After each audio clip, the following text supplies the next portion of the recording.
وہ قوم مر نہیں سکتی ہے زندگی کی قسم، وہ قوم مر نہیں سکتی ہے زندگی کی قسم، لبوں پہ جس کے ہے نعرہ حسین زندہ باد، حسین یاد، حسین یاد، محمد علیہ محمد صلوات۔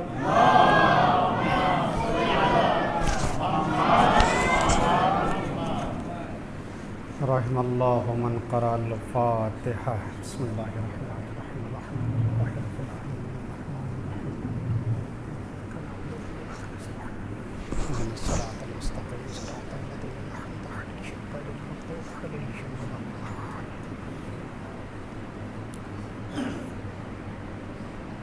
لا حول ولا قوة الا باللہ العلی العظیم۔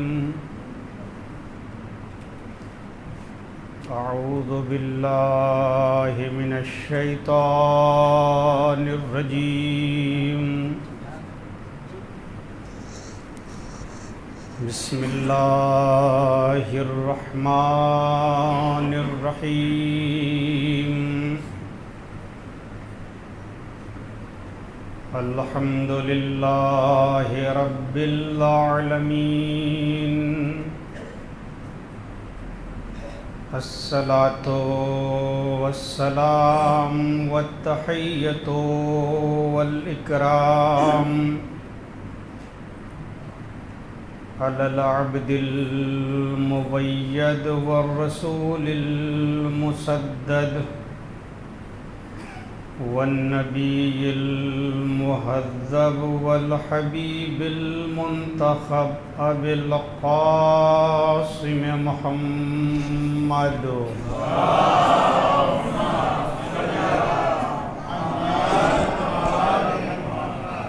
وعلی اہل بیتہ الطیبین الطاہرین المعصومین المظلومین، واللعنۃ علی اعدائہم اجمعین من یومنا ھذا الی قیام یوم الدین۔ اما بعد فقد قال ابو عبد اللہ الحسین علیہ السلام: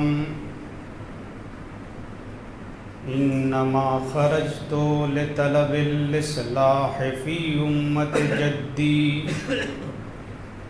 اريد ان آمر بالمعروف وانہی عن المنکر، واسیر بسیرت جدی وابی علی ابن ابی طالب۔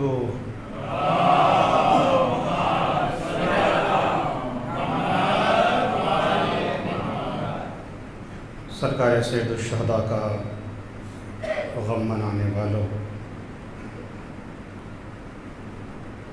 امام مظلوم کا ماتم کرنے والوں، مسلسل کربلا اور اصلاح معاشرہ کے عنوان سے گفتگو آپ کی خدمت میں جاری ہے۔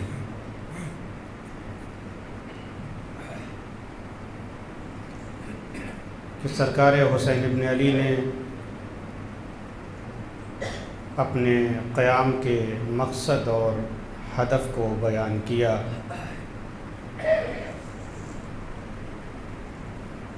کہ میری قربانی کا مقصد اور ہدف کیا ہے۔ چنانچہ آپ نے فرمایا کہ دیکھو، میں مال و دولت کی خاطر نہیں جا رہا ہوں، میں اقتدار و حکومت کو حاصل کرنے کے لیے نہیں جا رہا ہوں، بلکہ میرے قیام کا مقصد صرف اور صرف یہ ہے کہ میں نانا کی امت کی اصلاح کی خاطر جا رہا ہوں، اور میں امر بالمعروف اور نہی از منکر کرنا چاہتا ہوں اور اپنے بابا اور نانا کی سیرت پر عمل کرنا چاہتا ہوں۔ سرکار حسین ابن علی کے قیام کا مقصد اصلاح معاشرہ ہے۔ سرکار حسین ابن علی چاہتے یہ ہیں کہ ایک بہترین معاشرہ وجود میں آئے جہاں نیکیاں ہی نیکیاں ہوں، جس معاشرے میں نیکیاں ہی نیکیاں ہوتی ہیں، جس معاشرے میں برائیاں نہیں ہوتی، جس معاشرے میں فساد نہیں ہوتا، وہ معاشرہ حسینی معاشرہ کہلاتا ہے۔ امر بالمعروف اور نہی از منکر ایک اہم فریضہ ہے۔ میں نے بارہا عرض کیا کہ ہر پسندیدہ نیک اور اچھے کام کو، اچھے راستے کو، اچھے ہدف کو معروف کہتے ہیں۔ ہر اچھا کام، ہر پسندیدہ کام، ہر نیک کام، ہر اچھی بات اس کو معروف کہتے ہیں۔ اور اچھی باتوں کی طرف دعوت دینا، اچھائیوں کی طرف دعوت دینا، خوبی کی طرف دعوت دینا امر بالمعروف کہلاتا ہے۔ اور اسی طرح ہر برائی، ہر بے حیائی، ہر غلط کام، ہر غلط مقصد اور ہدف جس سے عقل اور شرع منع کرتی ہو اسے منکر کہا جاتا ہے۔ نہی از منکر کیا ہے؟ یعنی برائیوں سے روکنا، بے حیائیوں سے روکنا۔ امر بالمعروف ہے کہ نیکیوں کی طرف دعوت دینا، اور نہی از منکر ہے کہ برائیوں سے روکنا۔ معروفات کی کوئی حد نہیں ہے، معروفات کی کوئی حد نہیں ہے۔ اسی طریقے سے منکرات کی کوئی حد نہیں ہے کہ آپ کہیں یہ چیزیں معروف۔ ہر وہ اچھا کام، نیک کام اسے معروف کہتے ہیں، اور ہر برا کام جس سے عقل اور شرع منع کرتی ہو اسے منکر کہتے ہیں۔ ایمان ایک اچھا کام ہے، اسے معروف کہتے ہیں۔ تقوی الہی معروف ہے، صبر معروفات میں سے ہے، اطاعت پروردگار معروفات میں سے ہے، خدا کی بندگی اختیار کرنا معروف ہے، نیک ہے، اچھا ہے۔ اسی طریقے سے منکر چیزوں کی کوئی حد نہیں ہے، ہر غلط کام منکر ہے۔ ظلم منکرات میں سے ہے، ستم منکرات میں سے ہے، گناہ منکرات میں سے ہے، اللہ کی مخالفت کرنا منکرات میں سے ہے۔ آپ غور فرمائیں، یہاں تک کہ معروفات میں سے ایک معروف جو سب سے اہم ہے وہ ہے جہاد فی سبیل اللہ۔ اللہ کی راہ میں جہاد کرنا یہ معروف ہے، اللہ کی راہ میں جہاد کرنا معروف ہے، اور جہاد سے فرار اختیار کرنا یہ منکر کہلاتا ہے۔ حضور نے فرمایا کہ من آمر بالمعروف وانہا عن المنکر فہو خلیفۃ اللہ۔ حضور فرماتے جو بھی امر بالمعروف کی طرف دعوت کرتا ہے، امر بالمعروف کی طرف دعوت دیتا ہے، امر بالمعروف اور نیکی کی طرف دعوت دیتا ہے، اسے خلیفہ الہی کہتے ہیں، اسے ولی خدا کہتے ہیں۔ کسے؟ جو امر بالمعروف کی طرف دعوت دے، امر بالمعروف کرے، نیکیوں کی طرف دعوت دے، اسے کیا کہتے ہیں؟ خلیفہ الہی کہتے ہیں۔ اور معروفات میں سے ایک معروف ہے جہاد، اللہ کی راہ میں جہاد کرنا۔ اب اگر خلیفہ الہی کو دیکھنا ہے تو میدان جہاد میں دیکھو، جو جم کر میدان جہاد میں لڑتا نظر آئے سمجھ لینا یہ خلیفہ الہی ہے، اور جو میدان جہاد سے بھاگتا نظر آئے سمجھ لینا یہ اللہ کا خلیفہ نہیں ہو سکتا۔ ایک صلوات پڑھے محمد و آل محمد پر۔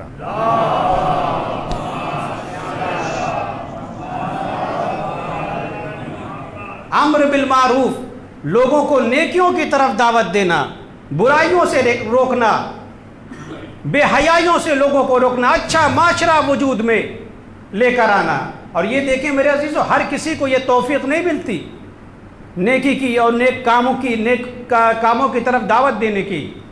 اس کے لیے پوری توجہ چاہتا ہوں. جہاں قرآن مجید نے کہا ایمان چاہیے، امر بالمعروف کے لیے جذبہ ایمان ہو. اگر جذبہ ایمان نہیں ہے تو آپ کیوں کسی کو نیکی کی طرف دعوت دیں گے؟ اس کا مطلب جو کام ہے کرے، ہم سے کیا مطلب؟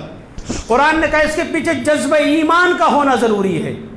جذبہ ایمان کے ساتھ ساتھ انسان کے دل میں قوم کی بنسبت ایک درد پایا جاتا ہے، ایک غیرت دینی پائی جاتی ہے. اگر انسان کے اندر غیرت دینی نہ ہو تو کیوں وہ برائی سے روکے گا؟ وہی برائی سے روکتا ہے جس کے اندر قوم کے بنسبت درد مندی پائی جاتی ہے، غیرت دینی پائی جاتی ہے. اللہ نے جناب موسیٰ کو خطاب کیا، اے موسیٰ تم جانتے ہو، اے موسیٰ تم جانتے ہو تم کو ہم نے کس لیے نبوت کے لیے منتخب کیا، نبوت کا درجہ کس لیے دیا؟ جناب موسیٰ نے پروردگار سے کہا پالنے والے تو ہی بتا دے کن وجوہات کی بنا پر، کس سبب کی بنا پر، کون سے اسباب ہے، کون سے علل ہے، کون سے ریزن ہیں جن کی وجہ سے تو نے مجھے نبوت کے لیے منتخب کیا. اللہ نے کہا موسیٰ نبوت کے لیے بہت سارے اسباب ہیں، بہت سارے علل ہیں، ان میں سے ایک وجہ یہ ہے جو تم کو ہم نے نبوت کے لیے منتخب کیا ہے. اس کی ایک وجہ یہ ہے کہ میں نے بنی اسرائیل پر نظر کی، اور میں نے جب بنی اسرائیل پر نظر کی تو تم کو سب سے زیادہ قوم کی بنسبت درد مند پایا. تمہارے اندر سب سے زیادہ قوم کی بنسبت ہدایت کا جذبہ پایا، لہذا تم کو ہم نے نبوت کے لیے منتخب کر دیا. اس کا مطلب یہ ہوا ولی خدا وہی ہوتا ہے جس کے اندر قوم کی بنسبت ہدایت کا جذبہ پایا جاتا ہو. ایک صلوات پڑھیں محمد و آل محمد پر.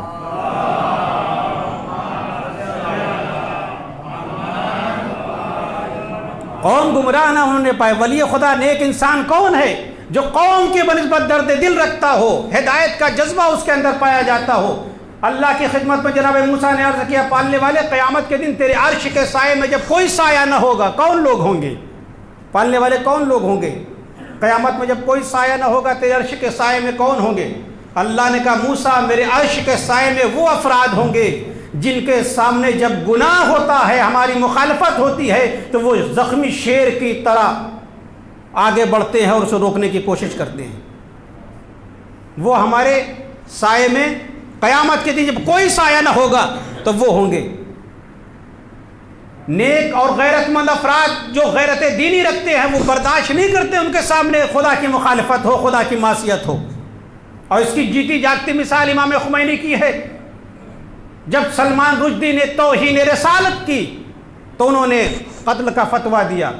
بین الاقوامی کے بڑے بڑے لیڈروں نے کہا یہ آپ کا فتویٰ بین الاقوامی قانون کے خلاف ہے، آپ اپنے فتوے کو واپس لیجئے. امام خمینی نے کہا کہ مجھے ان قانون کی پرواہ نہیں ہے، اس نے رسول کی توہین کی ہے لہذا اس کا قتل واجب ہے. یہ کیا ایک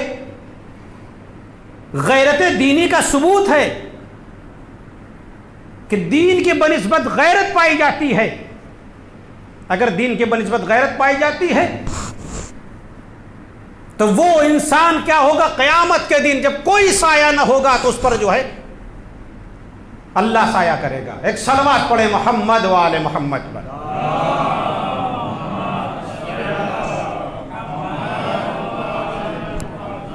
سب کا فریضہ ہے، تمام افراد کا ہے. مومن مومنات ایک دوسرے کے ولی ہیں اس میں کہ ایک دوسرے کو کم سے کم اچھی باتیں تو بتا سکتے ہو، نیکیوں کی طرف ہدایت کر سکتے ہو. آپ دیکھیں کہ امر بالمعروف اور نہی از منکر ایک عقلی مسئلہ ہے.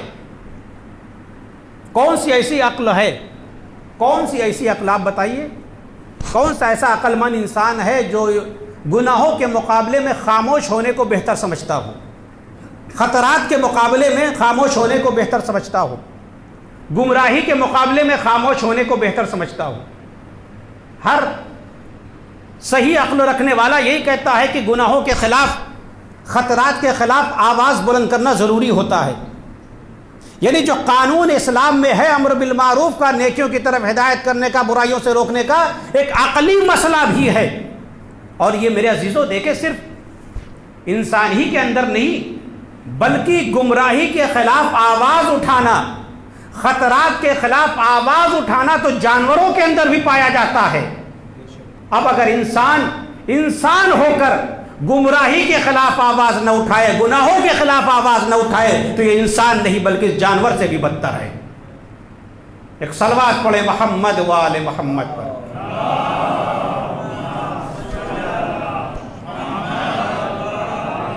آپ غور فرما رہے, جانور ہیں, گمراہی کے خلاف, گناہ کے خلاف آواز اٹھا رہے ہیں. قرآن مجید نے جو ہے واقعے کو نقل کیا ہے کہ جانوروں سے بھی گناہ برداشت نہیں ہوتا, وہ دیکھ نہیں سکتے گناہ ہو رہا ہے, اسباب گناہ فراہم ہے. اب انسان ہے مگر گناہوں سے نہیں روک رہا ہے, اچھائیوں کی طرف دعوت نہیں دے رہا ہے, تو اس جانور سے بھی بدتر ہے.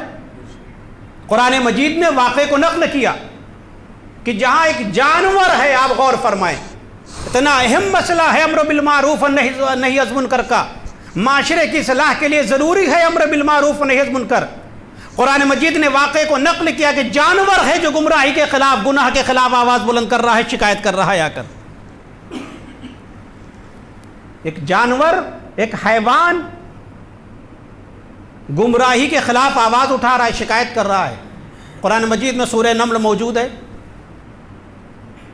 اس میں لکھا ہے کہ جناب سلیمان کا دربار سجا ہوا ہے.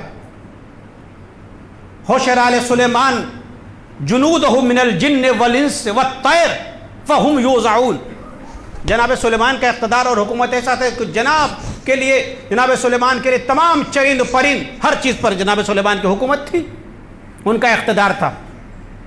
جناب سلیمان کا دربار سجا ہوا. آپ غور فرمائیں, میں کیا عرض کرنا چاہتا ہوں کہ یہ اتنا اہم مسئلہ ہے کہ جانور بھی, حیوان بھی اس کے خلاف, گناہوں کے خلاف آواز کو اٹھاتا ہے. جناب سلیمان کا دربار سجا ہوا ہے, چرند پرند سب لوگ اکٹھا ہیں, جنات و انسان سب موجود ہیں. ایک مرتبہ جناب سلیمان نے ایک نظر کی. دیکھیں آپ, معصوم کا اقتدار دیکھیں, معصوم نبی کا ایک اقتدار دیکھیں کہ جناب سلیمان نے نظر کی. قرآن کے الفاظ فتفقد الطیر فقال ما لي لا ارى الهدهد ام كان من الغائبین. جناب سلیمان نے نظر کی, کہا کہ ہدہد کہاں گیا, ہدہد کہاں گیا, ہدہد نظر نہیں آتا,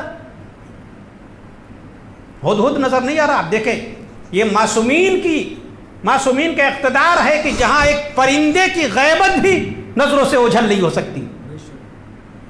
کہا کہ ہدہد کہاں ہے, ہدہد غائب ہے, ہدہد نظر نہیں آیا. جناب سلیمان نے کہا کہ بغیر اجازت کے چلا گیا, ہدہد بغیر اجازت کے چلا گیا. جناب سلیمان نے کہا کہ ہدہد کو آنے دو, لَأُعَذِّبَنَّهُ عَذَابًا شَدِيدًا أَوْ لَأَذْبَحَنَّهُ أَوْ لَيَأْتِيَنِّي بِسُلْطَانٍ مُبِينٍ. آج اس ہدہد کو ہم ذبح کر دیں گے, اسے سخت عذاب دیں گے, یا یہ کہ یہ کسی محکم دلیل کے ساتھ آئے کہ کس لیے گیا ہے یہاں سے. ہدہد بھی جانتا تھا کہ سلیمان اچھے خاصے ناراض ہوں گے. قرآن نے کہا فَمَكَثَ غَيْرُ بَعِيدٍ, کچھ لمحہ گزرا تھا کہ ایک مرتبہ ہدہد جو ہے دربار جناب سلیمان میں آیا. اس نے آتے ہی, جانتا تھا سلیمان نے, اس نے کہا آحَطْتُ بِمَا لَمْ آحَطْتُ, میں ایسی خبر لے کر آیا جس کی خبر تمہارے پاس نہیں ہے. جِئْتُکَ بِسَبَإٍ بِنَبَإٍ یقین, میں ملک سبا کی طرف سے آ رہا ہوں, ایک یقینی خبر لے کر آ رہا ہوں. تمہیں اس کی خبر نہیں ہے, میں ایک بہت ہی اہم خبر لے کر آیا ہوں. ہدہد کہہ رہا ہے. جناب سلیمان کا تھوڑا سا غصہ جو ہے کم ہوا. کہا کون سی خبر لے کر آئے ہو؟ اس نے کہا, آپ غور فرمائیں جو میں عرض کرنا چاہتا ہوں. اس نے کیا کہا, قرآن کے الفاظ ہیں.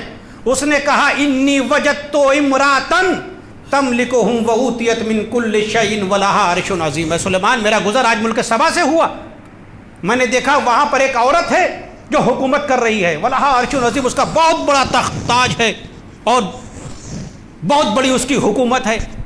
سلیمان سے یہ بتا رہا ہے اس کے پاس بہت بڑی حکومت ہے. مگر اس کے بعد اس نے کیا کہا, اس نے کہا سلیمان مگر افسوس کی بات یہ ہے وجدتها وقومها يسجدون للشمس من دون الله وزين لهم الشيطان اعمالهم فصدهم عن السبيل فهم لا يهتدون. سلیمان, افسوس کی بات یہ ہے کہ مگر وہ لوگ سورج کی پوجا کرتے ہیں, سورج کی عبادت کرتے ہیں. وجدتها, وہ عورت اور اس کے قوم والے سورج کی عبادت کرتے ہیں، اللہ کی عبادت نہیں کرتے۔ شیطان نے ان کے عمل میں زینت قرار دیا ہے اور وہ ہدایت کے لائق نہیں ہے۔ گناہ کے خلاف آواز بلند کر رہا ہے۔ کون شکایت کر رہا ہے جناب سلیمان کی بارگاہ میں؟ ہدہد ایک جانور ہو کر، ایک جانور ہو کر جناب سلیمان کی بارگاہ میں شکایت کر رہا ہے کہ سلیمان، ایک عورت کو دیکھا جو سورج کی پرستش کر رہی، بڑا اقتدار اس کے پاس ہے، بڑی حکومت ہے اس کے پاس، مگر وہ اس کے قوم والے گمراہ ہیں، سورج کی عبادت کر رہے ہیں۔ شیطان نے ان کے عمل میں زینت کو قرار دیا ہے اور وہ ہدایت کے قابل نہیں بچے ہیں، گمراہ ہو چکے ہیں، گناہوں میں مبتلا ہیں۔ آپ دیکھیں یہ ہدہد کے اندر کیسی صلاحیت پیدا ہو گئی؟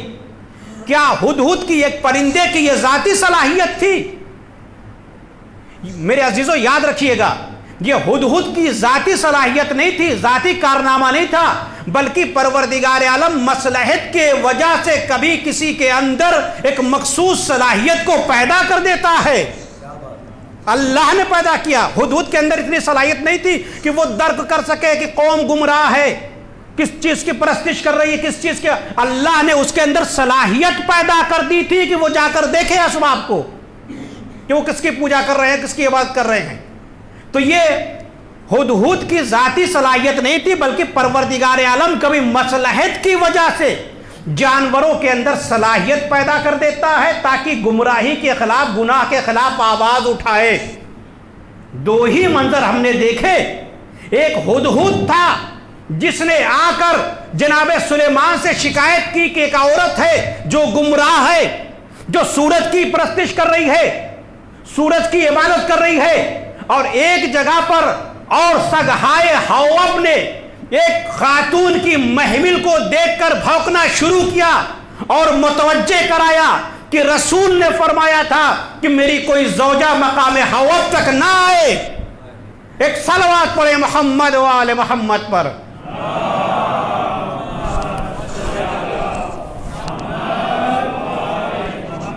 آپ غور فرما رہے ہیں، یہ ہدہد ہے، ایک پرندہ ہے، آ کر جناب سلیمان سے شکایت کر رہا ہے، سلیمان سورج کی عبادت ہو رہی ہے، تمہارا اقتدار ادھر ہے، ادھر سورج کی عبادت ہو رہی ہے۔ جناب سلیمان نے کہا ٹھیک ہے، قال سننظر صدقت ام کنت من الکاذبین۔ جناب سلیمان نے کہا ہم اس کی بررسی کریں گے، تحقیق کریں گے ایسا ہے کہ نہیں ہے۔ جناب سلیمان نے ایک خط لکھا، کہاں لکھا؟ ملکہ سبا کو خط لکھا، بلقیس جس کا نام تھا، اس کو خط لکھا۔ اس میں خط لکھا، الا دیکھو تم لوگ آگاہ ہو جاؤ، تم لوگ تسلیم ہو کر میرے پاس آ جاؤ۔ یہ خط لکھ کر ہدہد کو دیا، کہا لے کر جاؤ۔ جا کر ان کے درمیان ملکہ سبا کو یہ خط دے دینا، کچھ دور پر بیٹھے رہنا، دیکھنا وہ کیا جواب دیتے ہیں۔ یہ ہدہد خط لے کر گیا، ملکہ سبا کو پاس خط کو پھینک دیا۔ ملکہ سبا نے دیکھا، خط کو اٹھایا، اس میں لکھا ہوا تھا انہ من سلیمان بسم اللہ الرحمن الرحیم۔ یہ خط سلیمان کی طرف سے ہے، خدا کے نام سے آغاز کرتا ہوں، خدا کے نام سے آغاز کرتا ہوں۔ یہ خط اسی لیے دیکھیں سورہ نمل وہ سورہ ہے جس میں 2 مرتبہ بسم اللہ پایا جاتا ہے، تمام سوروں میں ایک مرتبہ سوائے سورہ توبہ، اس میں بسم اللہ نہیں ہے، اس میں بسم اللہ نہیں ہے، لیکن سورہ نمل میں 2 مرتبہ بسم اللہ ہے۔ 114 سورہ، دوبارہ 114 مرتبہ بسم اللہ ہو گیا کیونکہ ایک سورے میں نہیں ہے۔ تو ایک ابتدا میں ہے، ایک مرتبہ جناب سلیمان نے جو خط لکھا انہ من سلیمان بسم اللہ الرحمن الرحیم، اللہ کے نام سے آغاز کرتا ہوں، دیکھو تم لوگ جو ہے تسلیم ہو کر ہمارے پاس چلے آؤ۔ ملکہ سبا نے دیکھا، اس نے کہا انی القی الی کتاب کریم، مجھے بڑا کریم خط ملا ہے۔ چونکہ اللہ کے نام سے ہے، اس کا مطلب یہ ہے جس خط کا آغاز اللہ کے نام سے ہوتا ہے، جس تحریر کا آغاز اللہ کے نام سے ہوتا ہے، وہ تحریر کریم اور محترم بن جایا کرتی ہے۔ ایک صلوات پڑھے محمد و آل محمد پر۔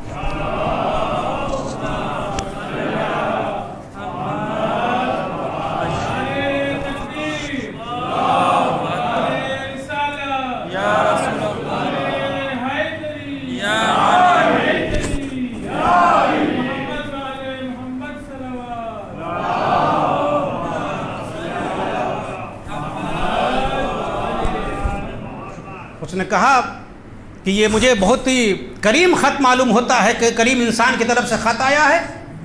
اپنی قوم والوں کو اکٹھا کیا. قالت یا ایھا الملؤ افتونی، تم فتویٰ دو، کیا کہتے ہو ہمارے بارے، کیا کہتے ہو اس خط کے بارے میں. یہاں پہ لکھا ہے کہ تم لوگ تسلیم ہو کر چلے آؤ. آپ دیکھیں بلقیس کی حکومت اور اس کی طاقت کیا تھی کہ وہ سلیمان کو جانتے تھے. سلیمان کا اقتدار کیا ہے، ان کی اہمیت کیا ہے، کہاں تک ان کا اقتدار ہے، کتنا پاور ہے. اس کے باوجود جب ملکہ سبا نے جو ہے میٹنگ کی ہے کہ بتاؤ کیا کیا جائے، تو انہوں نے کہا کہ ملکہ سبا ہم سلیمان سے لڑنے کی طاقت رکھتے ہیں، قوت رکھتے ہیں. آپ غور فرمائیں کتنی بڑی اقتدار، کتنا بڑا طاقت. قرآن کے الفاظ ہیں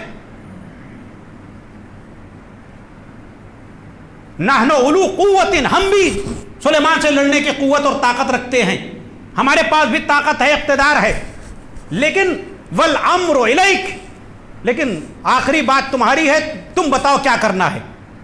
ملکہ سبا سے وہ لوگ کہہ رہے ہیں بتاؤ تم کیا کرنا ہے، ہم لڑنے کی طاقت رکھتے ہیں. اگر تم کہو کہ لڑنا ہے سلیمان سے تو ہمارے پاس اتنی پاور ہے، اتنا ہمارے پاس جو ہے اقتدار ہے کہ ہم سلیمان سے لڑ سکتے ہیں.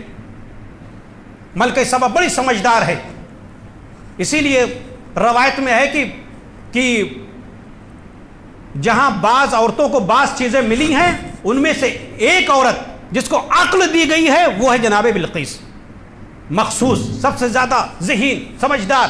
اس نے کہا کہ ٹھیک ہے تم لوگ یہ کہتے ہو ہم اسے لڑنے کی قوت اور طاقت رکھتے ہیں، مگر ہم یہ دیکھیں، پوری توجہ چاہتا ہوں کہ سلیمان نے لکھا ہے کہ تسلیم ہو کر چلے آؤ، ایمان کو قبول کر لو، اصنام کی عبادت نہ کرو، سورج کی عبادت نہ کرو، تسلیم ہو کر چلی آؤ. اس نے کہا کہ ٹھیک ہے تم لوگ یہ کہتے ہو سلیمان سے ہم لڑنے کی طاقت اور قوت رکھتے ہیں، ہم لڑنے کے لیے تیار ہیں، مگر ایک شرط ہے ہماری. کہا کون سی شرط ہے؟ کہا کہ پہلے ہم یہ دیکھیں گے کہ یہ کوئی بادشاہ ہے یا ولی خدا ہے. پوری توجہ چاہتا ہوں. ملکہ سبا نے کہا کہ ہم سلیمان سے لڑیں گے مگر ایک شرط کے ساتھ کہ پہلے ہم یہ دیکھ لیں کہ اگر یہ کوئی بادشاہ ہے تب ہم لڑیں گے، اور اگر کوئی ولی خدا ہے، اللہ کا نبی ہے، تو ہم تسلیم ہو جائیں گے. اگر کوئی بادشاہ ہے تو ہم لڑنے کے لیے تیار ہیں، اور اگر کوئی ولی خدا ہے تو ہم نہیں لڑیں گے. کاش تاریخ کی ہر عورت یہ جان لیتی کہ ولی خدا کے خلاف جنگ کرنا صحیح نہیں ہے تو تاریخ اسلام میں جنگ جمل بھی وجود میں نہ آتی. ایک صلوات پڑھیں محمد و آل محمد پر.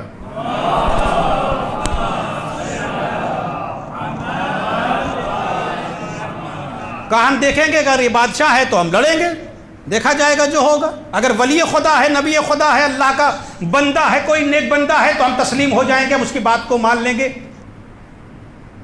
کہا کیسے معلوم ہو، کیسے معلوم ہو کہ یہ ولی خدا ہے یا ایک بادشاہ ہے؟ کہا کہ مسئلہ یہ ہے کہ بادشاہ لوگ جو ہے ہدایہ کو بڑا پسند کرتے ہیں، تحفہ اور ہدیہ کو اگر انہیں دیا جائے تو بڑا پسند کرتے ہیں.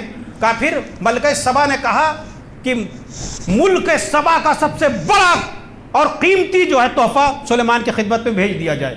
اگر وہ قبول کر لیں گے تو سمجھ لیں گے بادشاہ ہے، پھر لڑنے کے لیے تیار ہو جائیں گے.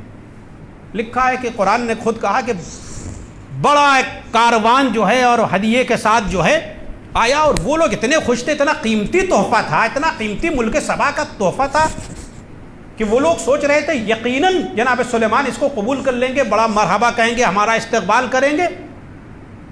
جناب سلیمان کے پاس کاروان ہدایہ، قافلہ ہدایہ کو لے کر آیا.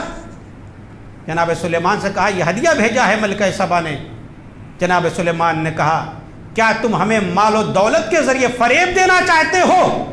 فما آتانی اللہ خیر مما آتاکم، جو اللہ نے ہمیں دیا ہے وہ کہیں تم سے بہتر ہے. تم مال و دولت کے ذریعے ہم کو جو ہے،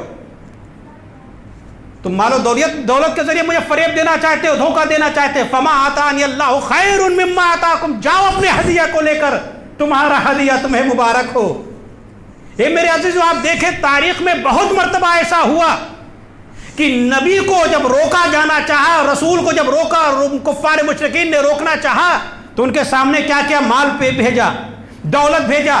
اے ابو طالب ان سے کہہ دیجئے یہ تبلیغ اسلام نہ کریں، دین کی خدمت نہ کرے، دین کی تبلیغ نہ کرے، انہیں اگر مال کی ضرورت ہے ہم مال دے دیں گے، دولت کی ضرورت ہے ہمیں دولت دے دیں گے، اقتدار و حکومت کی ضرورت ہے ہمیں اقتدار و حکومت دے دیں گے، جو چاہے ہم دے دیں گے، مگر اسلام کی تبلیغ سے باز نہ آئے۔ تو وہاں پہ رسول خدا نے فرمایا تھا اے چچا جان آپ ان سے کہہ دیجئے میرے ایک ہاتھ میں اگر چاند رکھ دیں، دوسرے ہاتھ میں سورج رکھ دیں، تب پر بھی میں تبلیغ اسلام سے باز نہیں آ سکتا۔ ایک صلوات پڑھیں محمد و آل محمد پر۔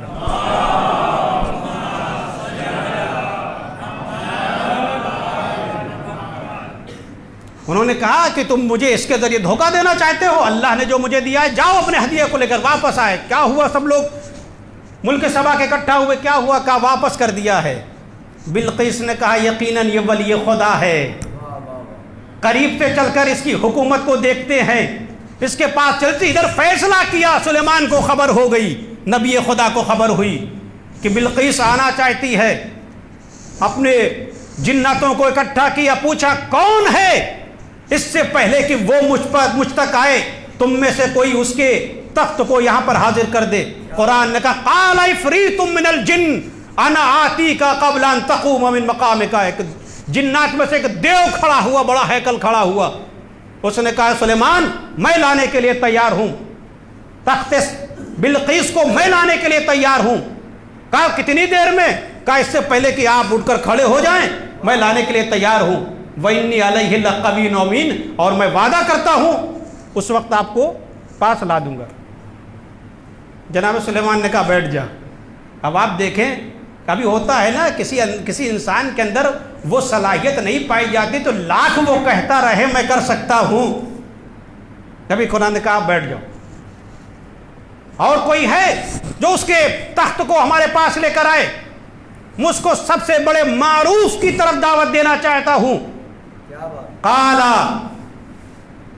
پھر اس نے کہا جس کے پاس کتاب کا تھوڑا سا علم تھا، قرآن کا تھوڑا سا علم تھا، اس نے کہا میں آپ کی خدمت میں تخت بلقیس کو لاؤں۔ کتنی دیر میں؟ قبل ان یرتد طرفک، اس سے پہلے کہ آپ کی پلک جھپکے، اس سے پہلے کہ آپ کی پلک جھپکے۔ جیسے ہی آصف برقیہ نے یہ کہا پلک جھپکی، تخت بلقیس سلیمان کی نظروں کے سامنے حاضر تھا۔ بلقیس نے جب اقتدار سلیمان کو دیکھا، حکومت کو دیکھا، اس نے آواز دی اسلمت مع سلیمان للہ رب العالمین، میں سلیمان کے ساتھ سلیمان کی خدا پر ایمان لے آئی ہوں۔ ایک صلوات بھیجے محمد و آل محمد پر۔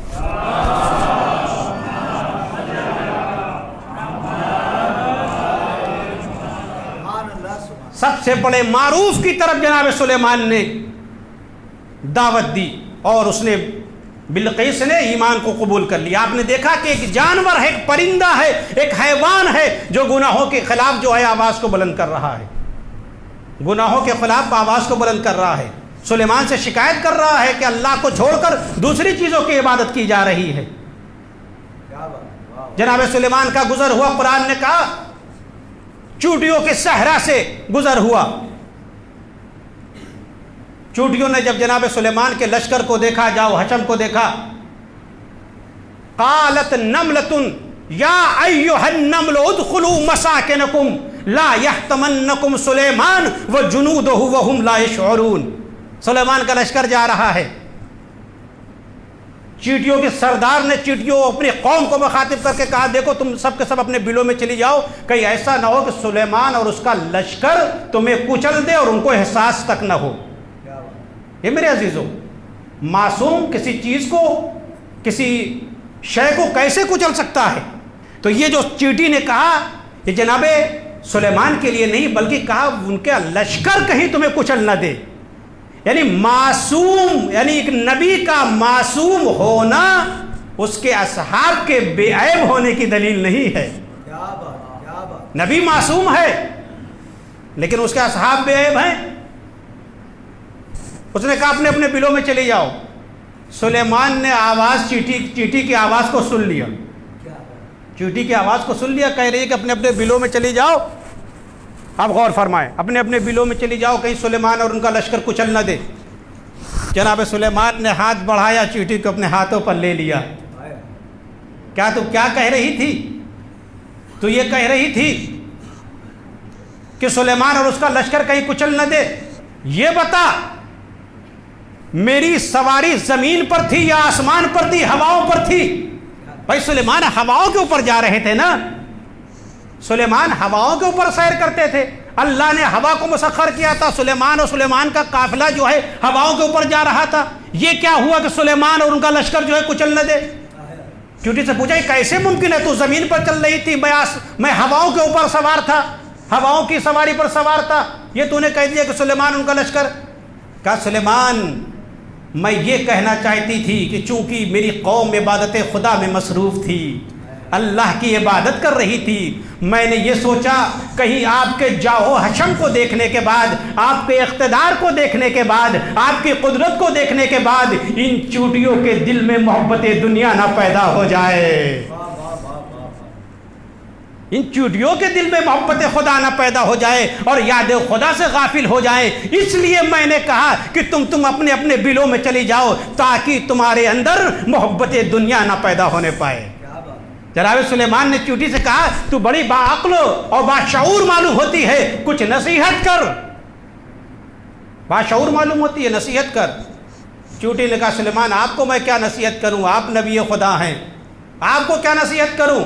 جناب سلیمان نے کہا نہیں کچھ نصیحت کرو مجھے کرو. تو جناب سلیمان نے جب اصرار کیا تو چیوٹی نے کہا اچھا ٹھیک ہے، تم اپنی ایک اس صفت کو بیان کرو جو اللہ نے تمہیں عطا کی ہے، جو سب سے بڑی تمہاری فضیلت ہے، جو سب سے بڑی فضیلت ہے اس کو تم بیان کرو، میں پھر اس کے بعد نصیحت کرتی ہوں. سلیمان نے کہا کہ اللہ نے میرے لیے ہواؤں کو مسخر کر دیا، میرے لیے ہواؤں کی سواری ہے. چیوٹی اب تو نصیحت کر. چیوٹی نے کہا سلیمان بس اس سے ہی دنیا کی حقیقت کا پتہ لگا لو، جس کے اقتدار کی حکومت، جس کی اقتدار اور حکومت کی بنیاد ہواؤں پر ہو اس کی کوئی حقیقت نہیں ہوتی. ایک صلوات پڑھیں محمد وآل محمد پر.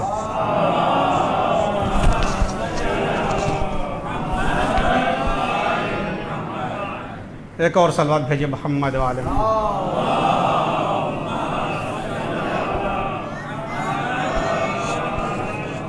تو گناہوں کے خلاف آواز اٹھانا، بے حیائیوں کے خلاف، منکرات کے خلاف آواز اٹھانا تو جانوروں کے اندر بھی پایا جاتا ہے. اگر انسان ہو کر برائیوں کی طرف کسی کو دعوت دے رہا ہے، اچھائیوں کی طرف دعوت نہیں دے رہا ہے، برائیوں سے نہیں روک رہا ہے، تو یہ جانور سے بھی بدتر ہے. قرآن نے بھی کہا یہ جانور ہیں، بلکہ جانور سے بھی بدتر ہیں ایسے افراد. بہترین معاشرہ، بہترین اصلاح معاشرہ کس وقت ہوگی؟ جب ہر ایک اپنی ذمہ داری کو محسوس کرے گا، ہر ایک اپنی ذمہ داری کو محسوس کرے. بہترین فریضہ ہے فریضہ امر بالمعروف نہی عن المنکر، جس کے لیے ایک عظیم قربانی پیش کی گئی. ایک بہترین معاشرہ وجود میں آئے، ایک صالح معاشرہ وجود میں آئے، اس کے لیے قربانی کربلا کے میدان میں پیش کی گئی ہے. امر بالمعروف نہی عن المنکر، لوگوں کو نیکیوں کی طرف دعوت دینا، اچھائیوں کی طرف دعوت دینا، برائی سے روکنا. سرکار حسین ابن علی نے اس کے خاطر قربانی کو کربلا کے میدان میں پیش کیا. بس عزیزو میری گفتگو تمام ہوئی، بات کربلا تک آ گئی. کربلا تک گفتگو آ گئی. آج کی تاریخ قاسم بن حسن سے منسوب ہے.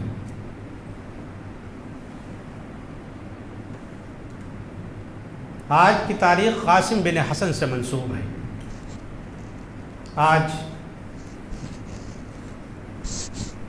امام حسن کو ان کے بیٹے قاسم کا پرسہ دینے کے لیے آئے ہو. یقیناً آپ دور دور سے آتے ہیں دور دور کا سفر طے کر کے مجلس میں آتے ہیں، اس کا اجر اللہ کے پاس ہے، رسول کے پاس ہے، بی بی فاطمہ اس کا اجر دیں گی، ماتم کرتے ہو آ کر،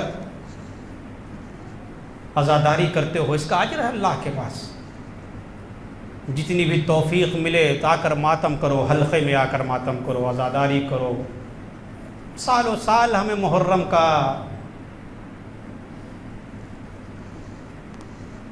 امید ہوتی ہے کہ محرم آئے گا، محرم کا انتظار ہے، محرم آئے گا، ہم فرش عزا بچھائیں گے، ماتم کریں گے، حسین کا غم منائیں گے، ایک دکھیا ماں کو پرسا دیں گے۔ لہذا محرم ہے، رونے کے ایام ہے، ماتم کرنے کے ایام ہے۔ لہذا میرے عزیزوں، میرے دوستوں، ماتم میں کوئی کوتاہی نہ کیا کرو، نوحہ پڑھنے میں کوئی کوتاہی نہ کیا کرو، اس کا اجر تم کو اللہ دے گا، رسول دے گا، بی بی فاطمہ دے گی۔ ہم تو پیدا ہوئے شبیر پہ رونے کے لیے۔ جس طریقے سے مچھلی پانی کے بنا نہیں رہ سکتی، ہم عزاداری کے بنا نہیں رہ سکتے۔ امام حسین پر آنسو بہائے بنا نہیں رہ سکتے۔ لہٰذا اس مجلس کی فرش عزا کی اہمیت کو سمجھے۔ یہ شاعر الہی ہے، اللہ کی نشانی ہے، اس کا اجر ہے اللہ کے پاس۔ قاسم بن حسن کو پرسا دینے کے لیے آئے، وہ آنکھیں نم ہو گئی ہیں۔ آج ایک مظلوم کو اس کے مظلوم بیٹے کا پرسا دینا ہے، آج امام حسن کو پرسا دینا ہے۔ وہ حسن جس کے جنازے پر تیروں کی بارش کی گئی ہے، وہ حسن جس کے جنازے میں 70 تیر پیوست تھے، وہ مظلوم حسن۔ کہتے ہیں کہ اگر باپ کو بیٹے کا واسطہ دے کر کچھ مانگا جائے تو باپ اس حاجت کو ضرور پورا کرتا ہے۔ مولا حسن آپ کو قاسم کا واسطہ، ہماری مشکلات اور ہماری شرعی حوائج کو پورا کیجیے۔ مولا حسن ہم پر نظر کرم کیجیے، نظر رحم کیجیے۔ اے میرے عزیزو، آمادہ ہو جاؤ، آج جمعہ فروا کو ان کے لال قاسم کا پرسا دینا ہے۔ کوئی سن 50 ہجری کے واقعے کو کیا بھول سکتا ہے کہ جب امام حسن مجتبیٰ کو زہر دے دیا گیا، لکھا اتنا قاتل زہر تھا، اتنا قاتل زہر تھا کہ امام کے کلیجے کے ٹکڑے تشت میں گرنے لگے۔ امام حسن کے کلیجے کے ٹکڑے تشت میں گرے۔ لکھا ہے کسی نے جناب زینب کو خبر دی کہ آپ کے بھیا حسن کو کسی نے زہر دے دیا۔ بی بی تیزی سے جو ہے بیت الشرف کی طرف آئی، اور جیسے ہی امام حسن کو معلوم ہوا کہ میری بہن زینب آ رہی ہے، ایک مرتبہ اشارے سے حسین سے کہا، بھیا حسین اس تشت کو یہاں سے ہٹا دو، جس میں کلیجے کے ٹکڑے ہیں، کہیں میری بہن زینب کی نگاہ نہ پڑ جائے۔ میں کہوں گا مولا حسن آپ کی بہن زینب بڑی صابرہ ہے، ابھی تو کلیجے کے ٹکڑے دیکھ رہی ہے، کربلا میں 72 کا لاشا دیکھے گی۔ زینب آئی اور کسی نے کہا کہ شہزادی جو یہ سوراہی آپ کے بھائی کے سرانے رکھی ہوئی ہے، اسی پانی میں زہر ملایا گیا تھا۔ شہزادی کو جلال آ گیا، شہزادی نے اس پانی کو اٹھا کر زمین پر پھینکا، جیسے ہی اس سراہی کو زمین پر پھینکا، لکھا ہے کہ زمین سے دھواں نکلنے لگا۔ زینب نے اس دھوئے کو دیکھا، بھیا حسن اتنا قاتل زہر ہے، اتنا قاتل زہر ہے۔ امام صادق فرماتے ہیں حسین روتے ہوئے امام حسن کے پاس آئے، آ کر بیٹھ گئے۔ امام حسن نے راز امامت کو حسین کے سپرد کرنا شروع کیا۔ حسین بیٹھے ہوئے ہیں، سارے خانوادہ، ساری بہنیں بیٹھی ہوئی ہیں، بھائی بیٹھے ہوئے ہیں۔ حسین اپنے بھائی حسن کے چہرے کو دیکھتے ہیں اور روتے جاتے ہیں، گریہ کرتے جاتے ہیں۔ حسن نے کہا بھیا حسین کیوں رو رہے ہو؟ یہ گریہ کرنے کا سبب کیا ہے؟ کہا بھیا آپ جیسا شفیق بھائی اس دنیا سے جا رہا۔ بھیا حسن آپ جیسا شفیق بھائی اس دنیا سے جا رہا ہے، اس لیے میں رو رہا ہوں۔ لکھا ہے کچھ دیر کے بعد اب امام حسن نے امام حسین کے چہرے کو دیکھا، نہ جانے چہرے پر کیا دیکھا۔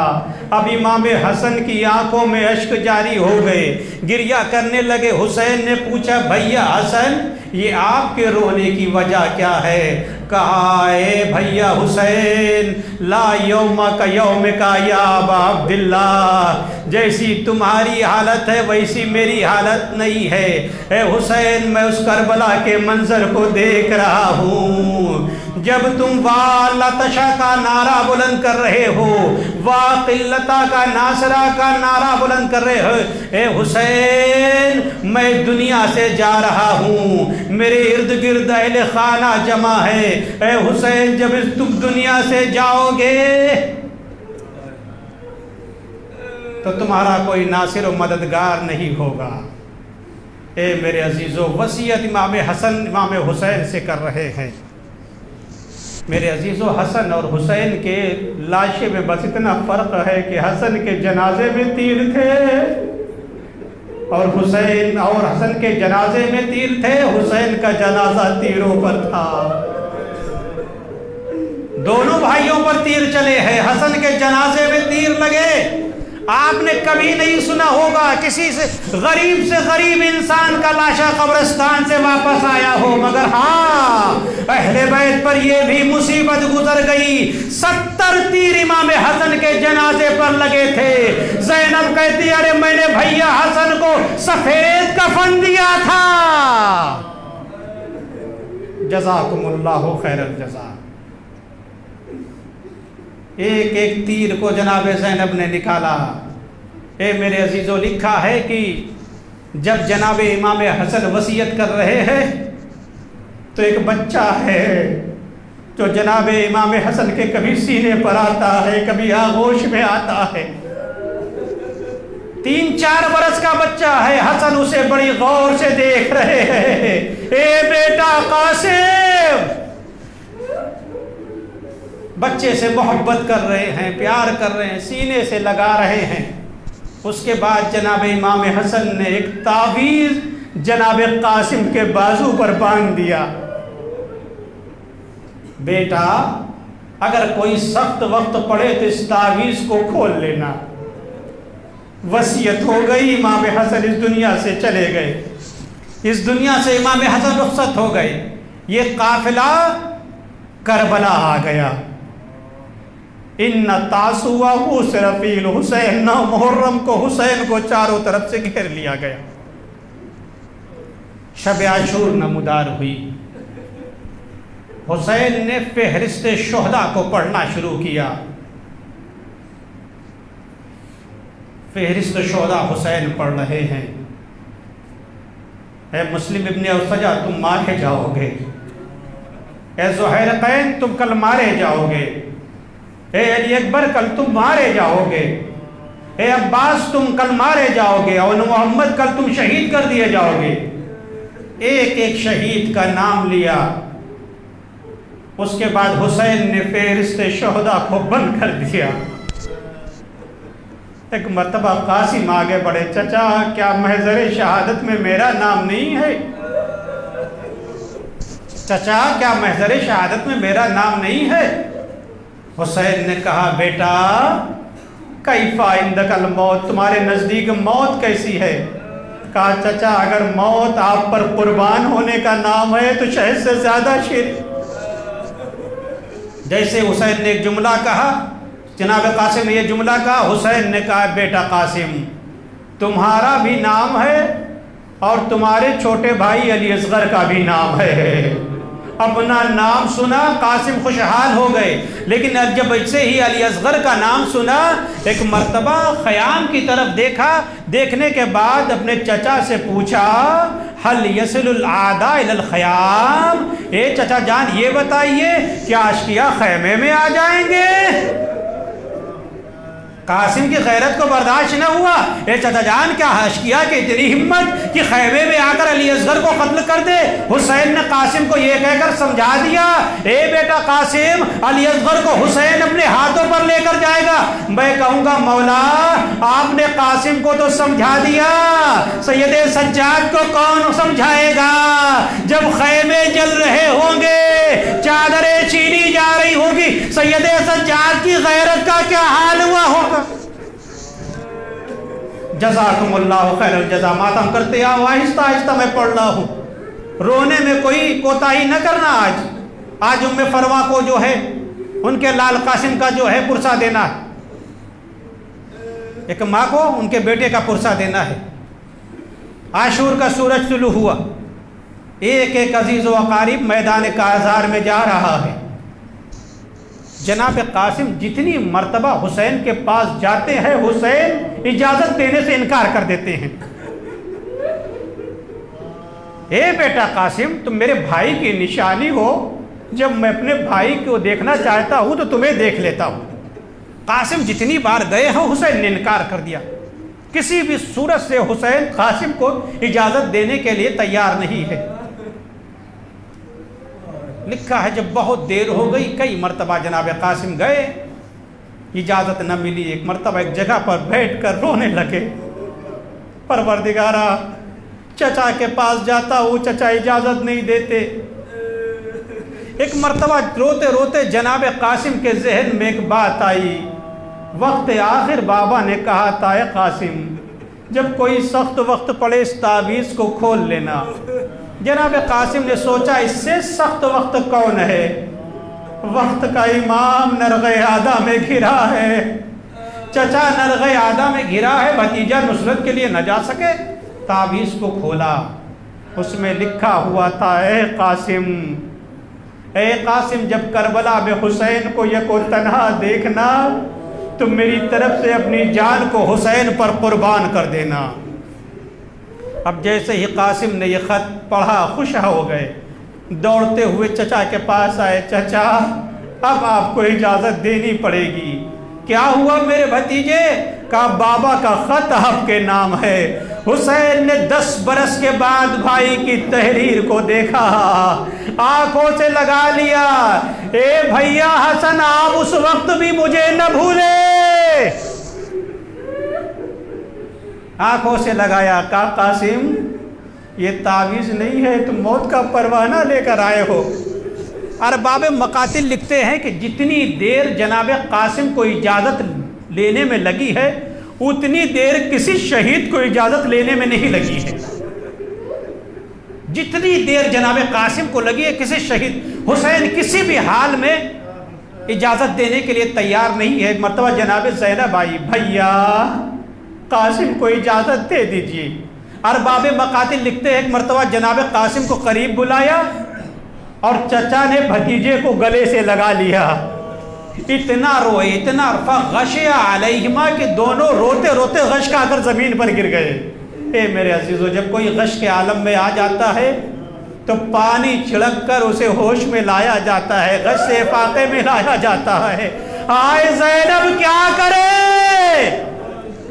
صرف زینب گریہ کر رہی ہے۔ کچھ دیر کے بعد جب افاقہ ہوا تو زینب کہتی ہے بھیا بڑی دیر ہو گئی ہے، قاسم کو اجازت دی، قاسم کو اجازت دیجیے۔ لکھا ہے امام حسین نے زرہ منگوائی تاکہ قاسم کے بدن پر زرہ کو ڈال دے، قاسم کو زرہ پہنا دے، مگر بدن اتنا چھوٹا ہے، زرہ بڑی تھی، کوئی زرہ جناب قاسم کو نہیں آ رہی۔ کہا چاچا جان میں اسی قمیص میں میدان جہاد میں جانے کے لیے تیار ہوں۔ سنو گے جملہ، حمید ابن مسلم کہتا ہے کہ ایک مرتبہ ایک نوجوان نکلا، تلوار کو لے کر نکلا، اس کے بدن پر ایک ہلکی سی قمیص تھی، فَكَانَ وَجْهُ شِقَّةُ قَمَرٍ، اور اس کا چہرہ 14ویں کے چاند کی طرح چمک رہا تھا۔ وہ بچہ میدان کارزار میں آیا، جناب قاسم نے رجس کو پڑھا، جو نہیں جانتا، جو نہیں پہچانتا مجھے پہچان لے، میں قاسم ہوں، میرے بابا کا نام حسن ہے۔ یہ کہہ کر جناب قاسم نے حملہ کیا، کئی دشمنوں کو واصل جہنم کر دیا جناب قاسم نے۔